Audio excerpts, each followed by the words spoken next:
এটা সারা ভারতবর্ষেই গোমাংস নিয়ে একটি বিতর্ক চলতেছে। আমি নিরক্ষর কবি হাবিলুদ্দিন প্রশ্ন করতে চাই, যেটা গোমাংস নিয়ে বিতর্ক হতেছে, যেটি মানুষের লাইসেন্স পাইছে এই গরুর মাংসর দোকান করা, অধিকাংশ মানুষ তো হিন্দু মানুষ। ভারতের ইতিহাসে নাই নাকি মুসলমান মানুষের মন্দির গড়ার রেকর্ড নাই নাকি? সেসব সাংবাদিকরা প্রশ্ন কেন করে না? আমি কিছু মানুষ সাংবাদিককে প্রশ্ন করতে চাই, অমুক মসজিদের তলে মন্দির আছে, আরে মুসলমানে যে সব মন্দির করে গেছে, রাজা বাদশারা যে সব মন্দির করে গেছে, সেসব প্রকাশ করো না কেন? সেসব প্রকাশ করার তোমাদের ক্ষমতা নাই। সাম্প্রদায়িক আর গাদির অহংকারত মানুহর জীৱনৰ মূল্যতকৈ জীৱ জন্তুৰ দাম বঢ়াই দিলে, মূল্য বৃদ্ধিত আঘাত পালে নিয়ন্ত্ৰণ কৰিব নোৱাৰিলে বিজেপি চৰকাৰে। ভাৰতবৰ্ষৰ কালা টকা ছুইজাৰলেণ্ডত গ'লে নিৰ্বাচনৰ সময়ত ডমফালি মাৰিছিলে, এটা কাও ঘূৰাই আনিব নোৱাৰিলে মোদী চৰকাৰে। মাইনরিটি মিয়া মুসলমান মানুষ যে স্বীকৃতি পাইল না, ওইটার আবেগে আমি এই গানটা রচনা করছিলাম। গানটা অনেক ভাইরাল।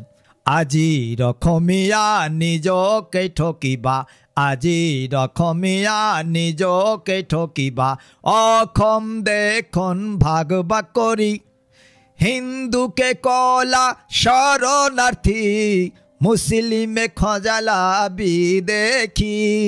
এটা আমার মৌলিক অধিকার, যে তুরি আমি কোনো ডিগ্রির পামু না, যে তুরি কোনো সরকারের থেকে সার্টিফিকেট আমি পামু না, সে তুরি আমি নিরক্ষর লিখব। শহর আর নগরতে, বাট আর রাস্তাঘাটে মানুহে যদি আমাক কোয়ালিফিকেশনের কথা সুধে, মোর দেখোন স্কুলীয়া সার্টিফিকেট নাই, সেইভাবে কিছুমান শিক্ষিত সমাজে মোক মূল্য দিয়া নাই।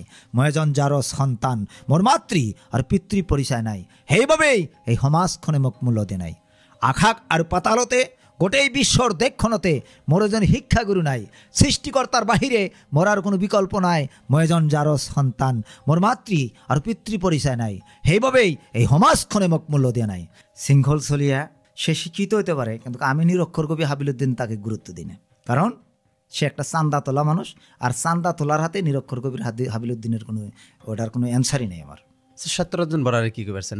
সত্যরঞ্জন বরা তো ধরেন, আমি একজন কবি হইয়া তার বিষয়ে মন্তব্য দেওয়া মানে তাকে হাইলাইট করা, আমি তার বিষয়ে কিছু বলতেছি না।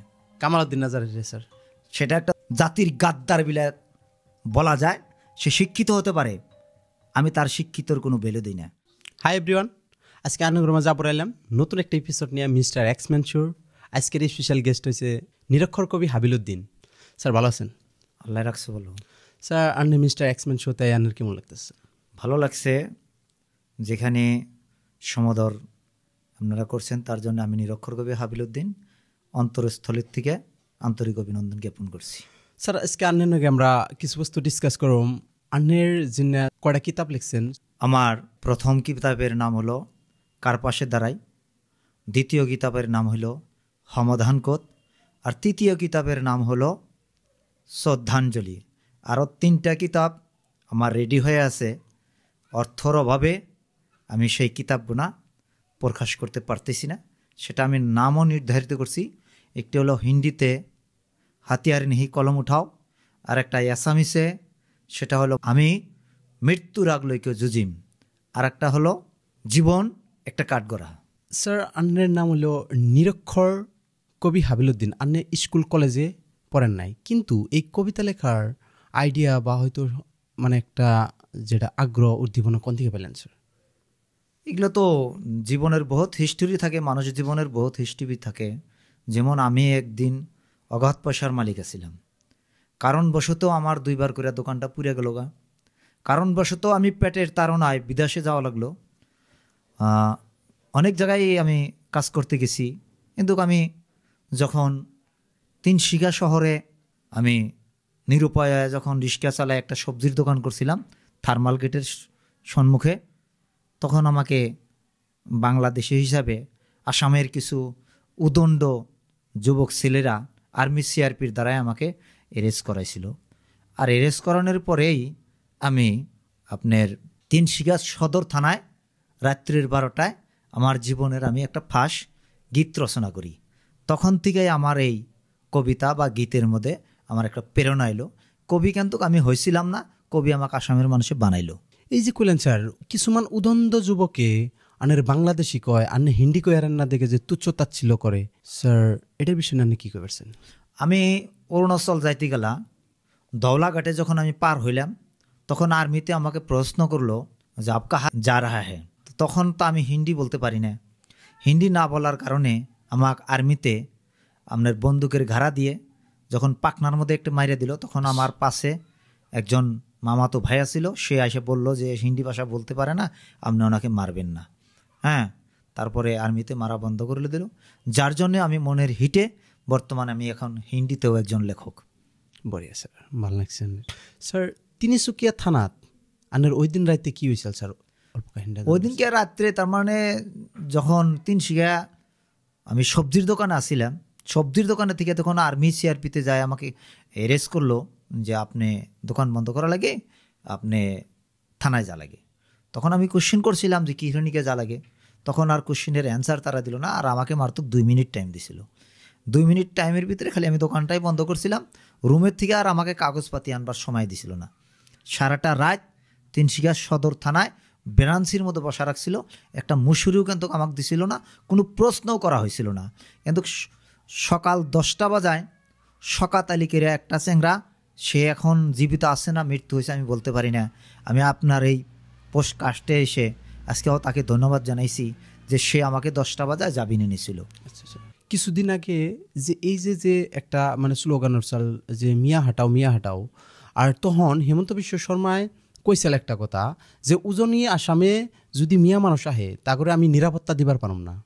তো স্যার আপনি মানে আজকের এই পডকাস্টের মাধ্যমে দেখি আমি আসামের হিমন্ত বিশ্ব শর্মারে প্রশ্ন করতে চাই, আমি নিরক্ষর কবি হাবিলুদ্দিন, সে যে বলছিল যে লয়ার আসামের মানুষ উজনি আসামে গেলে আমি নিরাপত্তা দিতে পারবো না, আমি নিরক্ষর কবি হাবিলুদ্দিন আপনার এই মঞ্চের থেকে আজকে প্রশ্ন করতে চাই, তাহলে লয়ার আসামের মুখ্যমন্ত্রীকে নিরক্ষর কবি হাবিলুদ্দিনকে স্পষ্টকরণ দিতে লাগে।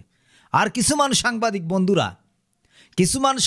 বন্ধুরা এই বলে যে অবৈধ বাংলা দেখি, অবৈধ মিয়া আর অবৈধ মুসলমান, সেই সব সাংবাদিককে আমি প্রশ্ন করতে চাই আপনার এই চ্যানেলের জরিয়ায় যে এই শব্দ ভারতবর্ষের কোন কিতাবে আর ভারতবর্ষের কোন সংবিধানে পাইছে যে অবৈধ বাংলাদেশি আর অবৈধ মিয়া আর অবৈধ মুসলমান? আমি নিরক্ষর কবি হাবিলুদ্দিন আপনার এই মঞ্চের জরিয়েতে আজকে প্রশ্ন করতে চাই আর জবাব চাই, কোন সংবিধানের থেকে পাইছে? আনের বিষয়ে একটা বস্তু আমরা মানে স্টাডি করে পাইছি আনের উপরে। আনে একটা সময় বহুত ধনী আছিলেন, কিন্তু অহন অথচ কইতেছেন জানলে 3টা কিতাব মানে পাবলিশ করবেন, তার জন্য পয়সা নাকি। অ্যাকচুয়ালি হেডের কি কাহিনী স্যার? তার মানে মানুষ জীবনের তো ঘাত প্রতিঘাত আসেই। আচ্ছা, কিছুমান মানুষের টাকা পয়সা, কিছুমান মানুষের মনের খায়েশ থাকে, বহুত মানুষের বহুত ধরনের খায়েশ থাকে। আমারও ছেলে সন্তান 4জন লেখাপড়া করতেছে, কিন্তু বর্তমান যেটা আমার বাড়ির পরিস্থিতি অনেক খারাপ কন্ডিশনে আমি চলি, তথাপি মনের একটা তৃপ্তি আছে যে আসামের মানুষ একটু ভালোবাসে, ওই ভালোবাসার জন্যই আমি বেঁচে আছি। আজকে যদি আমি গান কবিতা না লিখতাম, ওটা নিয়ে আমি একটা নতুন গান লিখছি। আপনি যেহেতু আমাকে প্রশ্ন করছেন আমি কিভাবে আসি কিভাবে নাই, ওইটা গানটাই আমি এখন গেয়ে দিতেছি। জোড়া তালির সংসার আমার, জোড়া তালির সংসার আমার, পকেটেতে টাকা নাই, সবাই এখন পাগল বলে খাজা সারা গতি নাই, সবাই এখন পাগল বলে দুঃখ থোয়ার জায়গা নাই। কেহু পাগল টাকার আসে, কেহু পাগল নারীর পাশে, কেহু পাগল টাকার আসে, কেহু পাগল নারীর পাশে, কেহু পাগল দালান কোঠা, কেহু পাগল দালান কোঠা, তার ঘরেতেও শান্তি নাই। আমি পাগল জাতির জন্যে অন্য কোনো আশাই নাই, আমি পাগল দেশের জন্যে অন্য কোনো আশা নাই। আত্মীয় সুজন যারা স্বার্থবাদী হলো তারা, পরিয়াল পরিজন যারা স্বার্থবাদী হইল তারা, আমি হাবেল অর্থ সারাই, আমি হাবেল কপাল পোড়া, পকেটেতে টাকা নাই, গান কবিতায় জীবন সাথী অন্য কোনো আশাই নাই, খাজাই আমার জীবন সাথী, অন্য কোনো আশা নাই। জোড়া তালির সংসার আমার, জোড়া তালির সংসার আমার, পকেটেতে টাকা নাই। সবাই তো পাগল বলে, দুঃখ থোয়ার জায়গা নাই। সবাই তো পাগল বলে, খাজা সারা গতি নাই। Sir thank you sir. আন্নের মানে এই গানের মাধ্যম দিয়ে আন্নের যেটা ভিতরের কথা, দুঃখ আবেগ প্রকাশ করলেন স্যার, আমার শুনে খুবই মানে ভালো লাগলো বা হয়তো খারাপও লাগলো। মানুষ অনেক সময় প্রশ্ন করে যে আপনি এখন পয়সাপাতি ছাড়া চলেন কি বগেরা। আমি পয়সাপাতি ছাড়াও যে চলতেছি, আসামের মানুষের একটু ভালোবাসা পাইতেছি, এটাই আমার জীবনের স্বপ্ন। আমি অনেক টিকার মালিক আছিলাম, কিন্তু হেই মালিক থাকা অবস্থায় যে শান্তি আর এখনকার যেটা শান্তি, এটা তো ভাষায় প্রকাশ করা যায় না। হ স্যার, আন্নেরে হদিয়ার থেকে আরম্ভ করে ধুবড়ি পর্যন্ত চোখে কোণে চিনে যে নিরক্ষর নামের কবি একজন আছে হাবিলুদ্দিন, বা আন্নের কিতাব বিভিন্ন ধরনের কিতাবের দোকানে পাওয়া যায়। আমি একটা আন্নের কিতাব পড়ছি, আন্নের যে শ্রদ্ধাঞ্জলি। তো শ্রদ্ধাঞ্জলির থেকে স্যার আন্নের একটা কবিতা আমি শুনবার চাই, অখণ্ড ভারত। অখণ্ড ভারতটা তার মানে আমি লেখার কারণ যে আমাদের আসাম দেশের যেটা পরিস্থিতি বা ভারতবর্ষের যেটা পরিস্থিতি, ওটা নিয়ে আমি একটু বিতর্কমূলক একটা গান ওটা আমি রচনা করছি। গানটা আমি অ্যাসামিসে রচনা করছি, যেহেতু আমি অ্যাসামিসে বেশি লিখি, বাংলায়ও লিখি, কিন্তু তথাপি আসাম দেশে যে আমরা স্বীকৃতি পাইলাম না, মাইনরিটি মিয়া মুসলমান মানুষ যে স্বীকৃতি পাইল না, ওইটার আবেগে আমি এই গানটা রচনা করছিলাম। গানটা অনেক ভাইরাল, বিভিন্ন চ্যানেলে গানটা ভাইরাল হয়েছে, বা আমার চ্যানেলে ধরেন ভাইরাল হওয়ার লগে লগে সরকারে আমার চ্যানেলের থেকে কেটে দেয়, কিন্তু মানুষের চ্যানেলে তো কাটে না। তাই যাই আমি গানটা গাইতেছি। স্যার গাই দিন স্যার একবার। অখণ্ড ভারতে মানুহৰ তেগে, অখণ্ড ভাৰতে মানুহৰ তেগে, সকলো জাতি আগবাঢ়া, ভাৰত গঢ়তে তেজ লাগিব, দেশৰ নজোৱান আগবাঢ়া, মুক্ত আশাকে জিলিকাই থাকে ফুলৰ যেনে বাগিচা, শান্তিৰ বতৰাই আহিব পাৰে সকলো জাতি ধৰ্ম মিলা, অসম দেশতে ভাষাৰ বিভাজন কোনোবাই আনিহে দিলে, মানুহ যে আমি শ্ৰেষ্ঠ মানুহ সকলোৱে ভাবিব লাগে, তেজ নালাগে মৰে শান্তি লাগে, গুলি বাৰুদ আৰু হাতিয়াৰে কলমৰ লগত কোনেও নোৱাৰে, অখণ্ড ভাৰতে মানুহৰ তেগে সকলো জাতি আগবাঢ়া, ভাৰত গঢ়তে তেজ লাগিব দেশৰ নজোৱান আগবাঢ়া, আজিৰ অসমীয়া নিজকে ঠকিবা, আজিৰ অসমীয়া নিজকে ঠকিবা, অসম দেশখন ভাগ ভাগ কৰি হিন্দুকে কলা শৰণাৰ্থী, মুছলিমে খজালা বিদেশী, আজিৰ মুছলিমে ভাষা এৰি দিলে, আজিৰ মুছলিমে ভাষা এৰি দিলে, খেলঞ্জিয়া পৰিব মৰুভূমি, বড় মানুহে বড়োলেণ্ড বিচাৰে, কমতাপুৰত পৃথক ৰাজ্য লাগে, মুছলিম মানুহে অসমীয়া ভাষা এতিয়াও জীয়াই ৰাখে, মুছলিম মানুহে অসমীয়া ভাষা এতিয়াও জীয়াই ৰাখে, অখণ্ড ভাৰতে মানুহৰ তেগে সকলো জাতি আগবাঢ়া, ভাৰত গঢ়তে তেজ লাগিব দেশৰ নজোৱান আগবাঢ়া। স্যারের এই অখণ্ড ভারত কবিতার মধ্যে বহুত হারোয়া কথা আছে ভিতরে। তো আমি আজকের এই পডকাস্টের মাধ্যম দিয়ে কইবার চাই যে স্যারের যেটা শ্রদ্ধাঞ্জলি যেটা কিতাব আছে, ওই কিতাবটা সবাই নিয়ে একবার পড়ে দেখবেন। বহুত ভালো ভালো কবিতা আছে, আর যে কোনো কিতাবের বড় কিতাবের দোকানের মধ্যে কিতাব কিনে পাওয়া যায়। স্যার আন্নেরে কিছুমান টাইমে দেখা যায় না আন্দোলন করবার নিগে নদীর পাড়ে বইয়া ব্যানার লাগিয়ে বা রাস্তার পাড়ে বইয়া ব্যানার লাগিয়ে আন্দোলন করেন, বা কিছুমান টাইমে আপনি কবিতা আবৃত্তির মাধ্যম দিয়েও আন্দোলন করেন, সোশ্যাল মিডিয়ার মাধ্যম দিয়ে গড়াখহনিয়ার বিরুদ্ধে, উচ্ছেদের বিরুদ্ধে। তো আসামে কিছু দল সংগঠন আছে, তারাও আন্দোলন করে, আর আমি নিরক্ষর কবি হাবিলুদ্দিন আন্দোলন করি। আন্দোলনের মধ্যে বহুত ভাগ আছে, যেরকম সিংহল চলিয়া যেগুলা আন্দোলন করে ওটা আসামের ভালো তো হইতেই পারে না, অধিকাংশ ক্ষতিই হয়। কারণ সে মানুষের টাকা নিয়ে দুর্নীতি করে কালেকশন করে তারা প্রতিবাদ করে সরকারের বিরুদ্ধে। আর আমি নিরক্ষর কবি হাবিলুদ্দিন নিজের পকেটের থেকে একটা ব্যানার বানাই, পারমিশন নেই, প্রতিবাদ করি। সে আমার প্রতিবাদে পাবলিক আমার পাশে আসুক নাসুক, আমার যেটা মনে ভাবি যে এটা প্রতিবাদ করা দরকার। যেরকম বেকি নদীর পারে আমি প্রতিবাদ করছিলাম, 70টা সাংবাদিক আমার নিউজ করছিল। বলাই বাতার প্রতিবাদ করছিলাম আমি 3 দিন, আমার রোদে আমার শরীরটা পুড়ে গেছিল, তথাপি কিন্তু আমি প্রতিবাদ ছেড়ে দিছিলাম না। যেদিনকে কাম স্টার্ট করলো 4 বাজায়, তখন আমি প্রতিবাদের মঞ্চের থেকে আমাকে এইচডিসি স্যারে উঠায় নিয়ে গেল। আমি সেদিনকে প্রতিবাদ করলে লাভ আছে, কেন লাভ হবো না?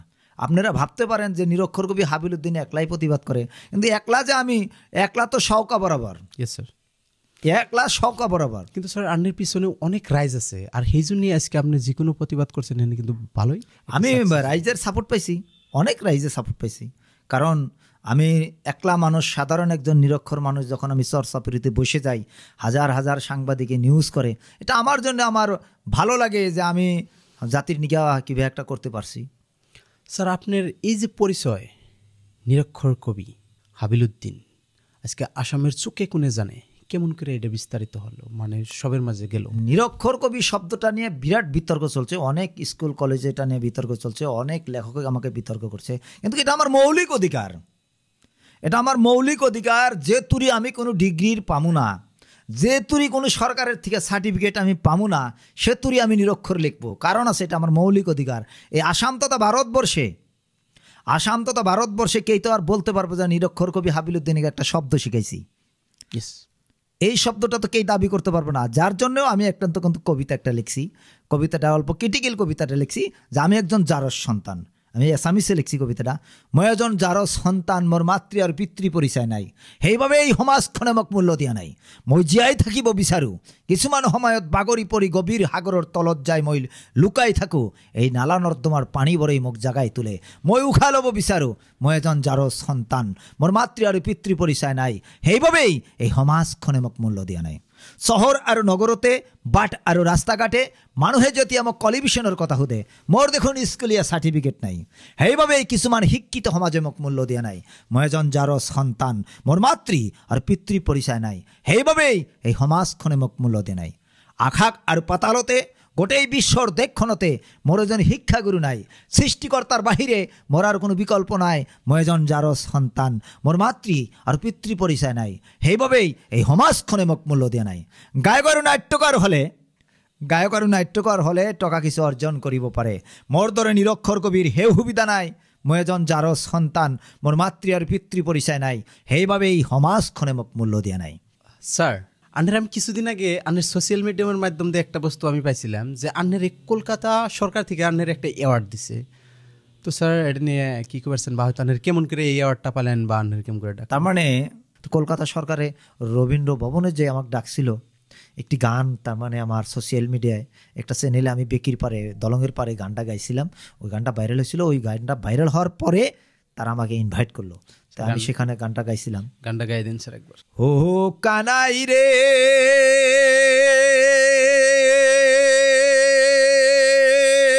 কাহানাই শুনি রে আমার কথা, মাটির বাসা সেরে দিলাম, বুকে আমার ব্যথা সকাই রে, মাটির বাসা সেরে দিলাম, বুকে আমার ব্যথা সকাই রে। কত দেশ বিদেশে ঘুরি ফিরি রে, আরে ও সকাই অখমিয়ায় লেখি, তথাপি কেন আসাম দেশে বাংলাদেশি শুনি সকাই রে,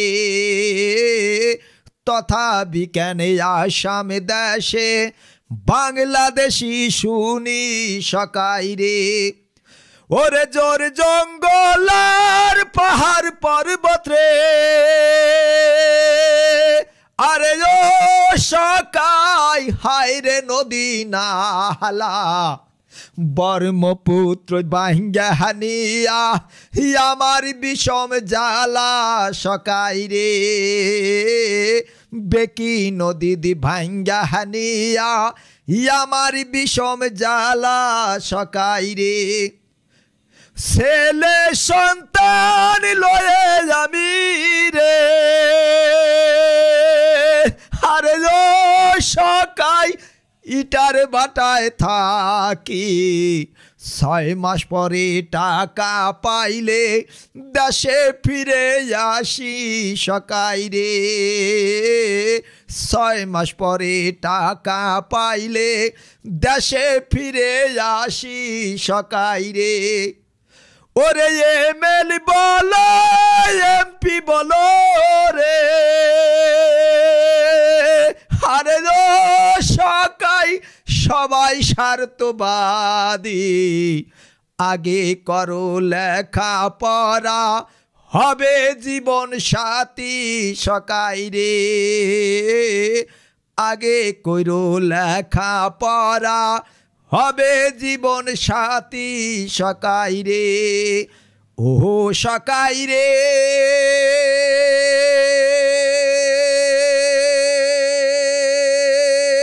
সকাই শুনি রে আমার কথা, মাতৃভাষা ছেড়ে দিলাম বুকে আমার ব্যথা সকাই রে। মাতৃভাষা ছেড়ে দিলাম বুকে আমার ব্যথা কানাই রে।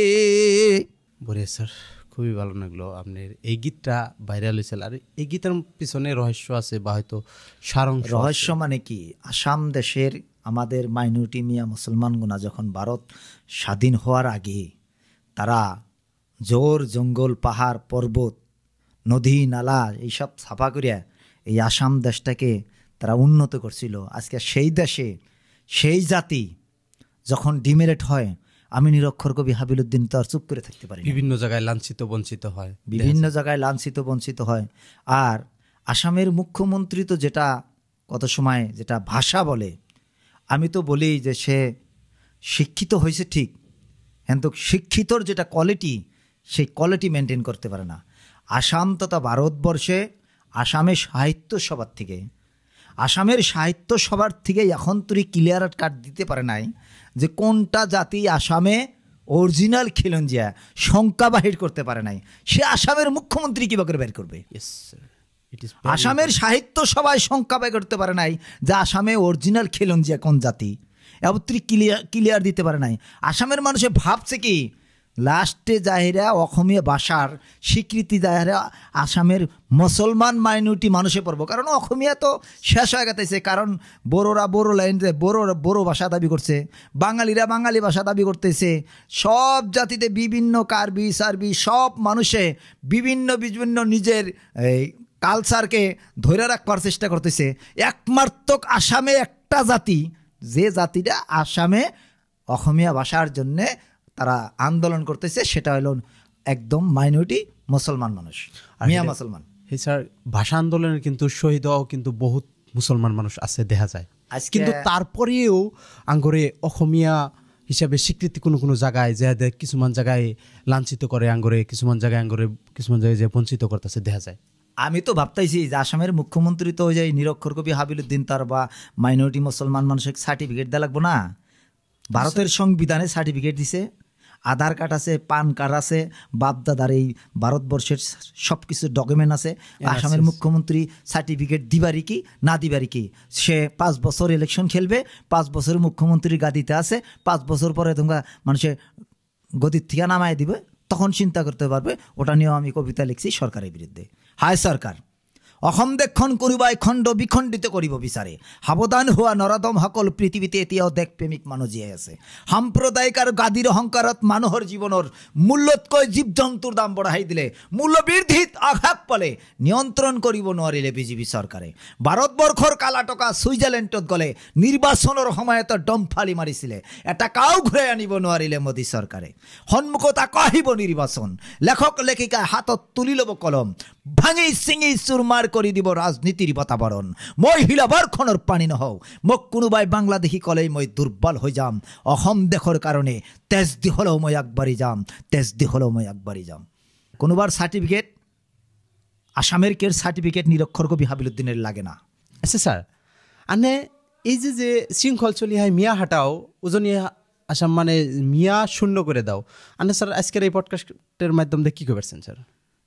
সে একটা সাধারণ মানুষ, শৃঙ্খল চলিয়া, সে শিক্ষিত হতে পারে, কিন্তু আমি নিরক্ষর কবি হাবিলুদ্দিন তাকে গুরুত্ব দিই না, কারণ সে একটা চান্দা তোলা মানুষ, আর চান্দা তোলার হাতে নিরক্ষর কবির হাবিলুদ্দিনের কোনো ওটার কোনো অ্যান্সারই নেই আমার।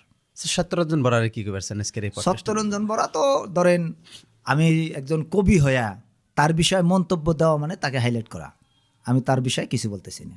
কামালউদ্দিন আজাদ স্যার, সেটা একটা জাতির গাদ্দার বিলে বলা যায়, সে শিক্ষিত হতে পারে, আমি তার শিক্ষিতর কোনো ভ্যালু দিই না। স্যার আনের আমি আজকে এই পডকাস্টের মাধ্যম দিয়ে স্যার আমি একটা প্রশ্ন করবার নিকে চাই। এই যে কিছুদিন আগে বাবরি মসজিদ রায়দান দিল মহামান্য সুপ্রিম কোর্টের থেকে, যে ওটা রাম মন্দির বা হয়তো অনেক কোনো রাম মন্দিরের কিছু আসাল, তার জন্য ওটা একটা রায় পেয়ে গেল। এখন সাম্প্রতিক সময়ে দেখা গেছে যে আর বহুত কেস মানে দ্বারা হইতেছে যে হয়তো জ্ঞানব্যাপী মসজিদের তলে মন্দির আসাল, বা হয়তো আজমির শরীফে আছে উনিও একটা মানে মন্দির আসাল। এই যে বিভিন্ন ধরনের মসজিদের মধ্যে তলে মন্দির আছে বিলা যে তারা মানে এফআইআর দিতেছে, এটার নিয়ে কী করবেন স্যার? আমি ভারতের সংবিধানের শ্রদ্ধা জানাই, যেটা আদালতের রায় দিছে সেটা আমি শ্রদ্ধা জানাই, কিন্তু আমি একজন ওই কঠোর হিন্দুবাদী মানুষ যারা, তাদেরকে আমি প্রশ্ন করতে চাই, তাদের কি রামের উপরে তাদের কি ভরসা ছেড়ে গেছে নাকি? যে জায়গা নিয়ে যারা বিতর্ক করতেছে, আজমির শরীফ, খাজা মাইনুদ্দিন চিশতিয়া, খাজা মাইনুদ্দিন চিশতিয়া আর আজমির শরীফের সে মাজার নিয়ে যেটা বিতর্ক করতেছে, সেটা তো আগুন নিয়ে খেলতেছে, সেটা এখানে আগুন। কারণ তিতিরাজ জানে, খাজা মাইনুদ্দিন বিষয় তিতিরাজ জানছিল যে কি মানুষ, ওখানে যা টক্কর দিলে ভারতের সরকার থাকবে না, কারণ ওটা একটা আগুন। ভারতের ইতিহাসে নাই নাকি মুসলমান মানুষের মন্দির গড়ার রেকর্ড নাই নাকি? সেসব সাংবাদিকরা প্রশ্ন কেন করে না? আমি কিছুমান সাংবাদিককে প্রশ্ন করতে চাই, অমুক মসজিদের তলে মন্দির আছে, আরে মুসলমানে যে সব মন্দির করে গেছে, রাজা বাদশাহরা যে সব মন্দির করে গেছে, সেসব প্রকাশ করো না কেন? সেসব প্রকাশ করার তোমাদের ক্ষমতা নাই। অনেক রাজা বাদশায়, মুসলিম রাজা বাদশায় ভারতবর্ষের জমিনে বহুত মন্দির করার রেকর্ড আছে, সেসবও প্রকাশ করা লাগছিল। স্যার বর্তমান সময়ে একটা বস্তু আসামের একটা মানে চর্চার বিষয় হয়ে পড়ছে যে আসামের মধ্যে গোমাংস বন্ধ করুন, সো আপনি এটা নিয়ে কী করবেন গেছেন? এখন তো খালি আসামে না, এটা সারা ভারতবর্ষেই গোমাংস নিয়ে একটি বিতর্ক চলতেছে। আমি নিরক্ষর কবি হাবিলুদ্দিন প্রশ্ন করতে চাই, যেটা গোমাংস নিয়ে বিতর্ক হতেছে, যেটি মানুষের লাইসেন্স পাইছে ওই গরুর মাংসর দোকান করা, অধিকাংশ মানুষ তো হিন্দু মানুষ, অধিকাংশ মানুষ হিন্দু মানুষে, এটা আসাম তথা ভারতবর্ষের সরকার একটা পলিসি করছে। আমি নিরক্ষর কবি হাবিলুদ্দিন বলছি যে আম মানুষে দাঁড়িয়ে গরু কাইটা বিক্রি করতে পারে না। যেসব মানুষকে লাইসেন্স দিছে সেসব মানুষ তো বিজেপি এর RSS-এর মানুষ, সেই যদি গরুর দামটা কমাইতে পারে আর সেই সব মানুষের নিয়ে গরুগুনা বিক্রি করলে গেলা লাভবান হতে পারবো, সরকারের ট্যাক্স পাবো। পলিসি হইলো এইটা, একমাত্র পলিসি এটা। আজকে পাকের ঘরে যায় হেরে কোন জাতিতে কি খাইব আসামের মুখ্যমন্ত্রী নির্ধারিত করব, আর আসামের মাসে মেনে নিব। আজকে তাহলে গাহরি কেন বন্ধ করলো না? ছাগল বন্ধ করলো না? কোন জাতিতে গরুর মাংস খায় না? অনেক জাতিতে গরুর মাংস খায়। আজকে খ্রিস্টান জাতি গরুর মাংস খায়, বিভিন্ন জাতি ধর্মের মানুষের গরুর মাংস খায়। একটা খাওয়া দাওয়াকে যেটা ব্যান করে, এটা দুর্ভোগ একটা সরকার। স্যার এনার একটা বস্তু দেখা যায় যে এর আগে সত্যরঞ্জন বরা একবার মানে চিড়িয়াখানার সামনে মানে একটা ধর্মঘট নিয়ে বসে যে বাঘেরে গরু মাংস খাইবার দেয়, ওটার নিয়ে মানে আন্দোলন করছে যে গরু মাংস দেন যাবো না।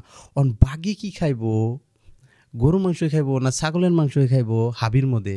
আমি সত্যরঞ্জনের বিষয়ে তো আপনাকে বলতেইছিলাম যে আপনি তো আমাকে এই ধরনের প্রশ্নই করা লাগে না। আন্নে তো একজন নিরক্ষর কবি, আন্নে নিরক্ষর কবি হিসাবে আন্নে ভারতবর্ষের বা আসামের ছাত্রছাত্রীরা কি করবেন আজকের এই পডকাস্টের মাধ্যম দিয়ে? আমি আজকে এই পডকাস্টের মাঝে দিয়ে আমি বলতে চাই যে যে জাতির শিক্ষা নাই সে জাতির উন্নতি নাই। আজকে আমি যদি নিরক্ষর না হইয়া আক্ষরিক জ্ঞান আমার থাকতো, তাহলে আসাম তথা ভারতবর্ষে আমার পজিশন আরও হাই কোয়ালিটিতে থাকতো। আমার লেখাপড়া নাই দেখে আমি অনেক জায়গায় বাধা বিঘ্নিতে আসি। আমি ছাত্রছাত্রীকে এটাই আহ্বান করতে চাই যে ভারতবর্ষে বা আসামে একজন মানুষও জানি নিরক্ষর থাকে না। আর আমি বাপ বা মা দুইজনকে উভয়ে পায়ে ধরে অনুরোধ করি যে নিজের ছেলে সন্তানকে এক পেট না খায়া পাকা করা একটা ঘর বাদ দিয়া নিজের ছেলে সন্তানকে লেখাপড়া করাইবেন। আপনি একদিন বিল্ডিংয়ের মালিক হতে পারবেন। আজকে যদি আপনি আসাম ট্যাক্স একটা ঘর ছেড়ে দেন, বোধ ভবিষ্যৎ আপনি যা বিল্ডিংয়ের মালিক হতে পারবেন। আর কিছুমান স্কুল কলেজ বা বিভিন্ন মঞ্চে শিক্ষিত মানুষে তারা বলে যে ডাক্তার বানাইতে লাগে, আইপিএস অফিসার বানাইতে লাগে, ইঞ্জিনিয়ার বানাইতে লাগে, আইএসআই অফিসার বানান লাগে, জজ বানান লাগে, ব্রেস্টার বানান লাগে। আর আমি নিরক্ষর কবি হাবিলুদ্দিন আজকে আপনার মঞ্চের থেকে বলতেছি, গার্জেনিক বলতেছি যে আপনাদের জাতির থেকে লেখক সৃষ্টি করেন। যে লেখকে এই মাইনরিটি মিয়া মানুষের যে সঙ্গে টার্গেট করব, তখন এই লেখকের প্রতিবাদ করতে পারবো। আর প্রতিবাদ করলে আমার জাতি তথা দেশ উন্নতি হব। লেখকও সৃষ্টি করতে লাগবো। আমি এমন ডাক্তার চাই না, এমন ইঞ্জিনিয়ার আমি চাই না, এমন প্রফেসর আমি চাই না, এমন আইপিএস অফিসার আমি চাই না যে সে চাকরি করার পরে বাড়ির সামনে একটা বড় একটা গেট লাগাই দিব, সে বাসায় ফকির যেতে পারবো না। আমি নিরক্ষর কবি হাবিলুদ্দিন সেই রকম ডাক্তার আমি চাই না। আমি চাই নিরক্ষর কবি হাবিলুদ্দিন যে মানুষ জন্ম দিতে হবে। মানুষ, একজন মানুষ যদি জন্ম হয় আর সে যদি চাকরি পায়, সেই চাকরি পেলে দেশ তথা সমাজ উন্নত হব।